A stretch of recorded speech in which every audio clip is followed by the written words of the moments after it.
Olá, muito boa tarde, ou bom dia se você está assistindo essa aula de dia, boa noite se porventura você está assistindo essa aula de noite. Eu sou o Pedro Quintão e vou ministrar agora uma aula sobre a seguinte temática: a tese elaborada pelo teólogo Tertuliano sobre as sementes do Verbo. E abordar essa pauta das sementes do verbo envolve também, inevitavelmente, falar sobre a graça. A graça de Deus, a graça comum e a forma que o Senhor se manifesta no mundo, nessa realidade terrena, no cosmos em geral, ok? Vamos lá, pegar aqui meu combustível. Como dizia C.S. Lewis, autor de As Crônicas de Nárnia, Cristianismo Puro e Simples, Cartas de um Diabo para o Seu Aprendiz, não existe uma caneca de chá grande o suficiente ou um livro grande o suficiente que possam me satisfazer. No meu caso aqui hoje, a caneca de café. Deixa eu ver se dá para mostrar aqui sem derrubar. Ó, não dá, não dá, não dá. Ah, não dá não. Se eu virar mais um pouco, derruba. Mas hoje aqui é café. Mas eu adoro chá também. No combustível pra gente, pro cérebro funcionar, né? Vamos lá então, olha só. Tertuliano, ele foi um teólogo das primeiras fases do cristianismo, ok? E essa tese elaborada por ele das sementes do verbo é uma das teses mais interessantes que eu já tive o contato. Porque ela fala basicamente o seguinte: vamos lá, sementes do verbo. Esse verbo é com V maiúsculo. Né?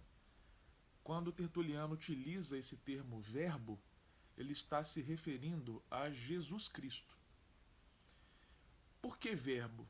Porque lá no primeiro capítulo do Evangelho de João, o apóstolo escreve o seguinte: que no princípio era o verbo. Tá?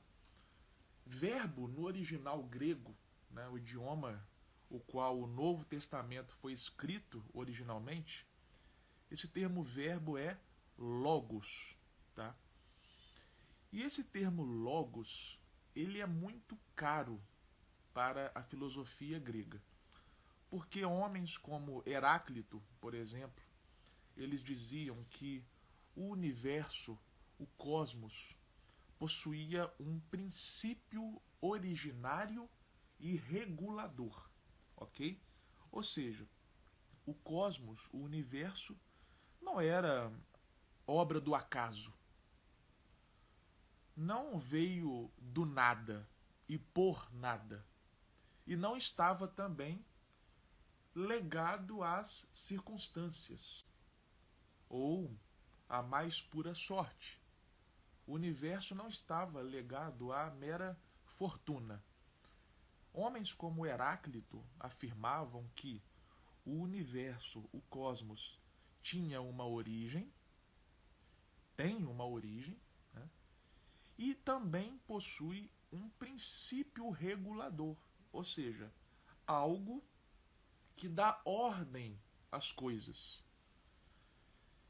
E esse termo, né, esse princípio regulador, esse elemento que tanto originou quanto dá ordem ao cosmos, é o logos. Então o termo logos é usado para se referir a isto.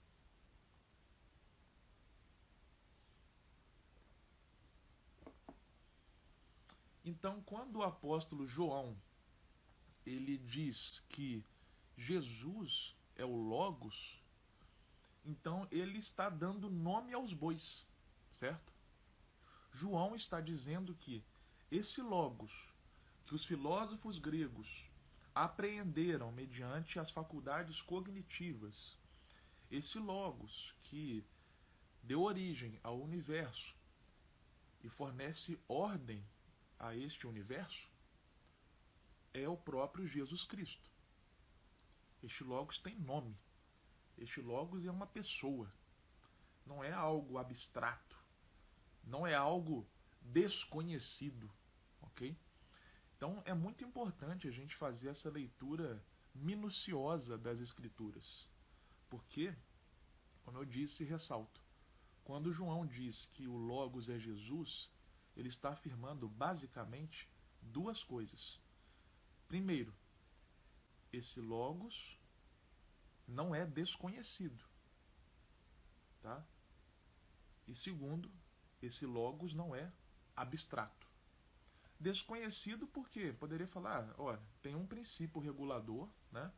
E tem um elemento que fornece ordem ao cosmos. Só que nós não conhecemos que princípio é este. O que dá ordem ao cosmos. Aí o apóstolo João entra em cena e fala, opa, peraí, conhecemos sim. Esse Logos é Jesus. Ok? E o segundo argumento básico de João é que esse Logos não é um conceito abstrato, não é uma energia, esse Logos é uma energia, esse Logos é algo assim, né? Algo assim, totalmente abstrato. Não, esse Logos é uma pessoa chamada Jesus de Nazaré, o Cristo de Deus. Tá? Então, como eu falei, é muito importante a gente fazer essa leitura minuciosa, bíblica. É muito importante a gente retornar ao original, né? Porque quando nós temos contato com o termo original grego, logos, poxa, o nosso leque de definições, né? A nossa epistemologia, ela adquire contextos riquíssimos, né? Então é muito importante a gente fazer esse contato com o original, ok?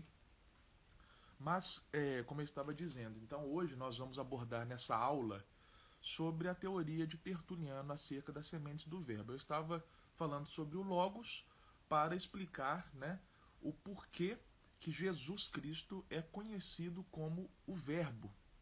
Então Tertuliano fala, sementes do verbo. Esse verbo é Jesus, né? O verbo é Logos, o Logos é Jesus. Ok. Sementes. Por que sementes do verbo? Boa tarde, meu amigo Nandinho. Um grande abraço, meu amigo. Por que, então, sementes do verbo? Porque esse verbo, que é Jesus, ele possui sementes, ou então poderíamos utilizar o termo partículas, que estão espalhadas pelo cosmos. Ok? Vamos aprofundar nesse conceito. Jesus, que é o verbo, ele é o verbo, ele é o Logos, ele possui partículas, ele se manifesta, ele possui incidências nas mais diversas esferas do cosmos. Como isso ocorre na prática? Por exemplo, lá na carta do apóstolo Paulo aos Romanos, no capítulo 1, versículos 19 e 20. Olha só o que diz o apóstolo Paulo. Deixa eu abrir aqui para nós lermos. Se você tiver uma Bíblia em casa, por favor, pode acompanhar comigo. Carta do apóstolo Paulo aos Romanos, capítulo 1, versículos 19 e 20. Porquanto, o que de Deus se pode conhecer, neles se manifesta, porque Deus lhe manifestou. Atenção nesse versículo 20. Porque as suas coisas invisíveis, desde a criação do mundo, tanto o seu eterno poder como a sua divindade, se entendem e claramente se veem pelas coisas que estão criadas, para que eles fiquem inexcusáveis. O que o apóstolo Paulo está falando, né? cada carta do apóstolo Paulo é um documento teológico, ok? Ao longo de suas cartas, o apóstolo Paulo constrói uma teologia. Então, quando ele afirma em Romanos, capítulo 1, versículo 20, que porque as coisas invisíveis de Deus, desde que o mundo foi criado, tanto o seu eterno poder quanto a sua divindade, elas se entendem, ou seja, dá para você entender essas coisas e claramente se veem pelas coisas que estão criadas. Paulo está falando que os atributos de Deus são enxergados na criação. As coisas de Deus são claramente vislumbradas nas coisas criadas. É isso que o apóstolo Paulo está falando. A divindade, o eterno poder de Deus, as suas coisas invisíveis. Dá para você apreender estes elementos nas coisas criadas. Vamos esmiuçar mais ainda este argumento incrível do apóstolo Paulo. Paulo está falando, portanto, que Deus não é visto somente dentro de um templo, Deus não é visto, experimentado somente nas Escrituras, Deus não é visto, não é experimentado somente num ritual litúrgico em específico. Não. Através das coisas criadas, como a natureza, por exemplo, você pode ver e experimentar a Deus. Ou seja, você elimina qualquer restrição religiosa para ver ou experimentar Deus, e você abre o leque para uma miríade de possibilidades. Parênteses. Eu sou cristão protestante. Eu creio no lema sola scriptura, ou seja, eu creio que a Bíblia é a única revelação salvífica de Deus para o ser humano. Quando eu afirmo que Deus não é visto e experimentado tão somente nas Escrituras, eu não estou retirando a autoridade bíblica, mas eu estou dizendo que Deus pode ser visto também na natureza, por exemplo, também no templo. E aí entra uma outra questão. Quando se diz que Deus não é visto e experimentado somente no templo ou somente num ritual litúrgico em específico, não estou afirmando que o templo ou o ritual litúrgico não manifestam Deus, mas eu estou afirmando que a manifestação divina não se restringe a estes elementos, ok? Vereador Vanderlei Dornelas, boa tarde, tudo bem, meu amigo? Como o senhor está? Que Deus te abençoe, tá? Então, não estou retirando a autoridade bíblica, não estou retirando a importância do templo ou do ritual litúrgico, mas eu estou afirmando que Deus não se restringe a este ou aquele elemento, tá? Então, quando Tertuliano ele argumenta, ele constrói essa tese das sementes do verbo, ele está dizendo que Jesus ele é visto e ele é experimentado numa miríade de possibilidades, ok? Que você tenha a possibilidade de ver Jesus para além dos elementos religiosos, por assim dizer. Quer dar um exemplo bem simples? Quando você está assistindo a um filme qualquer, quando você está assistindo a uma produção de Hollywood, eu não estou aqui me referindo a uma produção especificamente cristã, evangélica, não. Qualquer filme, Velozes e Furiosos, um filme da Marvel, Enfim, quantas vezes você, que é um religioso, não aprendeu lições religiosas nestes filmes? Quantas vezes você, que é um cristão, não estava assistindo um filme que não é um filme com selo cristão, mas você falou, opa, eu lembro de ter visto esse ensinamento na Bíblia. Eu, particularmente, já experimentei isso diversas vezes, inúmeras vezes. Isso significa que essa tese das sementes do verbo prova-se verdadeira. Jesus pode ser visto, vislumbrado, experimentado em diversas esferas do universo, do cosmos, da sociedade.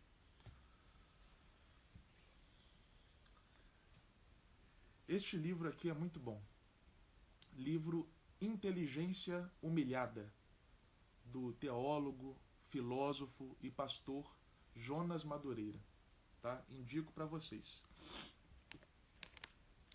Na página 49 deste livro, o Jonas Madureira escreve o seguinte: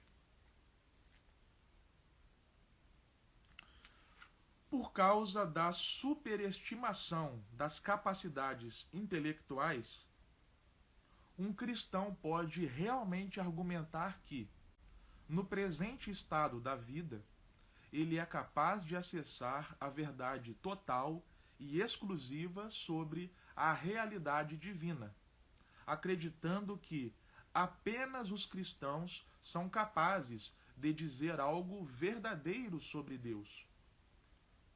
Apesar de o cristianismo ser uma perspectiva religiosa exclusivista, essa perspectiva não exige a crença de que todas as outras perspectivas religiosas sejam inteiramente falsas.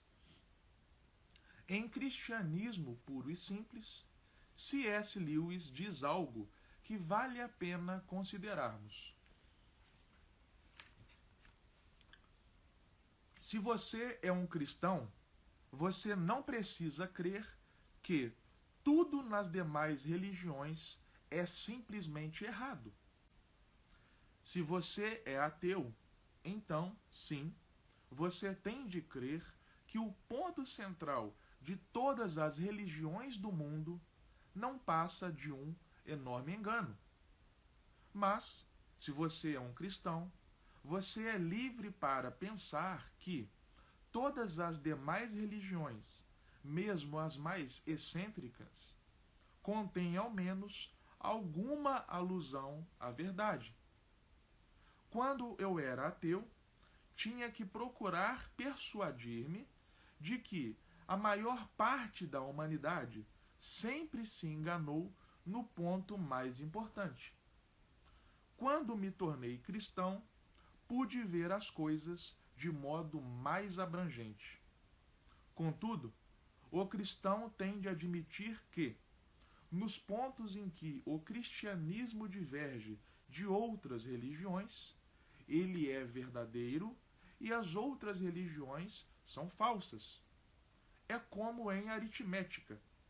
Há somente uma resposta certa para uma soma, e as outras estão erradas. Mas algumas das respostas erradas estão muito mais próximas da certa do que outras.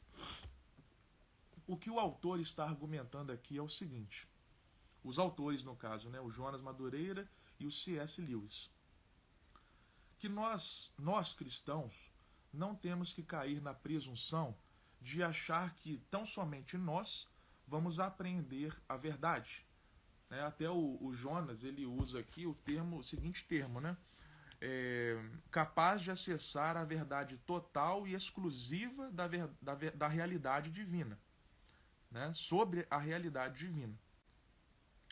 Então, assim, apesar do cristianismo ter essa perspectiva exclusivista, ou seja, perante as escrituras, perante a construção teológica, observa-se que há uma perspectiva exclusivista no seguinte sentido: de que a Bíblia é a única revelação salvífica de Deus para o homem, de que apenas Jesus Cristo é o Senhor e Salvador, que tão somente Jesus é o caminho, a verdade e a vida, ou seja, o cristianismo abarca essa perspectiva exclusivista, isso não quer dizer que você não pode enxergar verdades cristãs em outras religiões, por exemplo. E é aí que o C.S. Lewis argumenta que se você é um cristão, você é livre para pensar que todas as demais religiões contêm ao menos alguma alusão à verdade. Ou seja, significa que há o verbo que é Jesus. E Jesus construiu ali uma doutrina, através dos seus mandamentos, através dos seus ensinamentos, através de ele mesmo ser o pleno cumprimento da lei mosaica. Então há uma doutrina, há um arcabouço doutrinário. Todavia, este arcabouço doutrinário que foi institucionalizado posteriormente não esgota tudo aquilo que provém de Cristo. De tal forma que em outras religiões, em outras manifestações, em outras produções fora do âmbito cristão, você enxerga, ao menos, alusões à verdade. Isso significa acreditar que a teoria das sementes do verbo é genuína. Ou seja, há sementes, há partículas, há manifestações do verbo nas mais diversas esferas da sociedade. Também indico este livro chamado O Evangelho Maltrapilho, do teólogo Brennan Manning, o qual, na página 89, ele afirma o seguinte: de modo geral, o mundo perdeu o senso de assombro. Crescemos. Já não perdemos o fôlego diante de um arco-íris ou do perfume de uma rosa, como acontecia antes. Ficamos maiores e todo o resto ficou menor, menos impressionante. Tornamo-nos apáticos, sofisticados e cheios da sabedoria do mundo. Não deslizamos mais os dedos sobre a água, não gritamos mais para as estrelas, nem fazemos caretas para a lua. Água é H2O. As estrelas foram classificadas e a lua não é feita de queijo.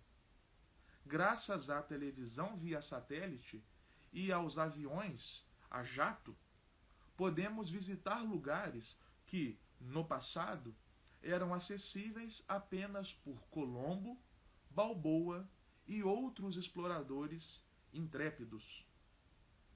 Houve um tempo, não muito distante, em que uma tempestade fazia um homem adulto estremecer e sentir-se pequeno. Deus, no entanto, está sendo deixado de lado pelo mundo da ciência. Quanto mais sabemos sobre meteorologia, menos inclinados nos tornamos a orar durante uma tempestade. Os aviões voam agora acima, abaixo e entre elas. Os satélites reduzem-nas a fotografias. Que ignomínia! Se é que uma tempestade pode experimentar a ignomínia, reduzida de teofania a mero incômodo. O que o autor está argumentando aqui é o seguinte, que nós perdemos a sensibilidade, que nós, seres humanos, perdemos a abertura para a graça divina. Outrora, o homem, diante de uma tempestade, ele tremia, ele sentia-se pequeno. Eu lembro perfeitamente disso. Quando caía uma tempestade, quando chovia forte, a minha avó, ela ficava ali numa postura de contrição de espírito. se a gente falasse mais alto, ela falava, olha, fala baixo, respeito à tempestade, respeito ao que está acontecendo. Não era um respeito simplesmente à água que estava sendo precipitada das nuvens. Era um respeito à teofania. Era um respeito à manifestação divina. Então, outrora, uma tempestade era vista como uma manifestação divina, como uma teofania. Agora, porém, à medida que a meteorologia avançou, que Deus foi trocado pela ciência, tempestade não significa mais nada para nós. Isso significa que nós perdemos um pouco esta sensibilidade, esta abertura à graça divina. E afirmar isso, que a tempestade é uma teofania, assim como diversos outros acontecimentos são teofanias, significa dizer acerca dessa tese das sementes do verbo. Significa entender que Deus se manifesta através da natureza, através das coisas criadas. Se eu compreendo algo antagônico a isto, a tempestade nada mais é do que algo oriundo do ecossistema. Não, Deus se manifesta só no templo. Deus se manifesta só na palavra, só na Bíblia. Deus se manifesta tão somente no ritual litúrgico. Portanto, todo o resto não consiste em manifestações divinas. Agora, se eu compreendo que Deus se manifesta, sim, no templo, sim, nas escrituras, sim, no ritual litúrgico, mas ele também se manifesta nas coisas criadas, conforme a teologia paulina argumenta em Romanos, capítulo 1, versículos 19 e 20, então eu posso compreender uma tempestade, por exemplo, como uma teofania. E o autor ele continua a afirmar, a argumentar aqui na página 100. Na verdade, na página 99, a partir da página 99. Olha só. Sob o domínio do assombro, fico surpreso, fico extasiado. É Moisés diante da sarça ardente, temendo olhar para Deus. É Estevão prestes a ser apedrejado. Eis que vejo os céus abertos e o Filho do Homem em pé à destra de Deus. Atos capítulo 7, versículo 56. E Michelangelo golpeando sua estátua de Moisés e ordenando, fale. É Inácio de Loyola extasiado diante do céu noturno. Teresa de Ávila arrebatada por uma rosa. É Tomé descobrindo seu Deus nas chagas de Jesus. Madre Teresa vislumbrando a face de Cristo nos pobres atormentados. São os Estados Unidos emocionados diante dos primeiros passos na lua. Uma criança soltando uma pipa ao vento. É uma mãe olhando com amor seu filho recém-nascido. É a maravilha do primeiro beijo. Ou seja, todos estes exemplos mencionados pelo autor, uma mãe que vê o seu filho que acabou de nascer, uma nação emocionada com uma conquista científica, você ser arrebatado por uma bela rosa, todos estes exemplos, todas estas situações são manifestações divinas, são sementes do Verbo.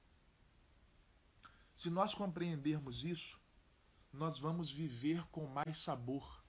Nós vamos aprender a enxergar Deus em tudo. Deus não pode ser trocado pela ciência. Por quê? A ciência, ela possui a sua esfera de atuação, assim como a religião, a teologia possui a dela. ambas não são conflituosas, mas antes são complementares. Criou-se o mito de ciência versus religião, fé contra a razão. Ah, não, a fé é subjetiva, a fé é pessoal, a fé é algo só seu. A ciência, porém, é objetiva, é geral, é dotada da plena razão. Opa, a fé não é algo simplesmente subjetivo. A fé é individual no tocante à forma que cada pessoa exerce essa fé. Todavia, essa fé é oriunda de um mesmo Deus. É como um carro, por exemplo. O carro é o mesmo, mas se você der a chave do carro para uma pessoa, essa pessoa vai andar talvez a 120 km por hora. Agora, se você der a chave para outra pessoa, essa outra pessoa vai andar a 60 km por hora. Perceba, o carro é o mesmo. O que muda é a forma com que cada pessoa exerce a direção neste carro. Nesse sentido, a fé não é subjetiva no tocante a cada um tem a sua fé. Não, cada um exerce a fé de um modo. Porém, a origem dessa fé é a mesma.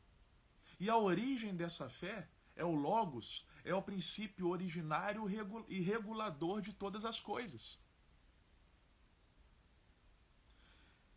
A fé também contempla a razão. A fé não é fantasiosa, a fé não é mágica. Não. O apóstolo Paulo afirma: prestem o culto racional a Deus. Nós também chegamos até Deus através da via da razão, através da racionalidade, através do exercício intelectual. Os homens mais inteligentes da história da humanidade eram religiosos.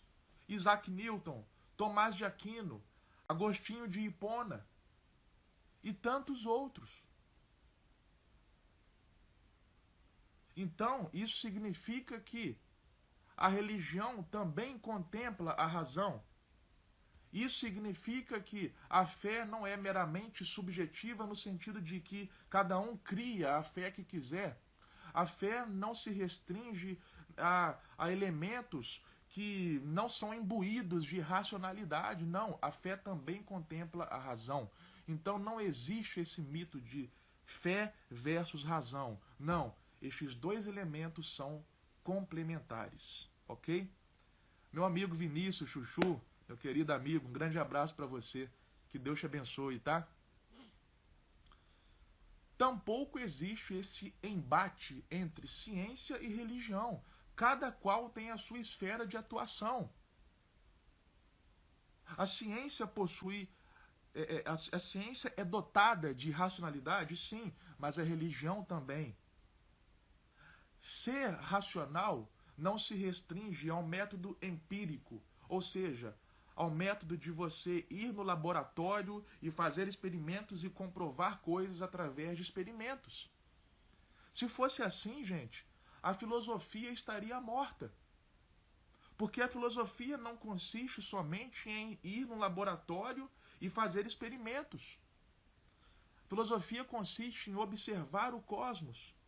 E através dessa observação, você chegar a compreensões em vista de tocar a verdade, em vista de se aproximar da verdade. Então a razão não se restringe ao método empírico. A razão contempla muito além do método empírico e laboratorial. Então, nesse sentido, não existe, como eu falei, esse embate fé versus razão, ciência contra religião. Não existe isso. E afirmar isso significa pensar que a religião não é inteligente, que a fé não é inteligente. E o que nós estamos fazendo agora nesta aula, se não dotarmos a nossa fé de razão ou descobrirmos esta racionalidade na nossa fé. Então, eu finalizo minha aula, meu discurso, dizendo que Deus, ele pode ser enxergado nas coisas criadas. Deus pode ser enxergado nas mais diversas vertentes religiosas, filosóficas, nas mais diversas produções artísticas, criações humanas, na natureza. Isso não significa relativizar a verdade com V maiúsculo.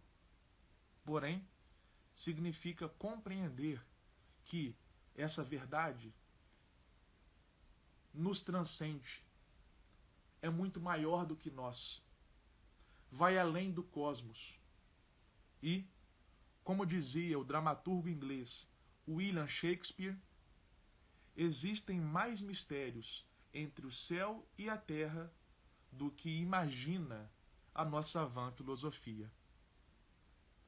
Eu espero que essa aula tenha edificado vocês, espero que esse conteúdo possa abençoá-los, possa fazer sentido tanto na mente quanto no coração, ok? Um grande abraço e até a próxima.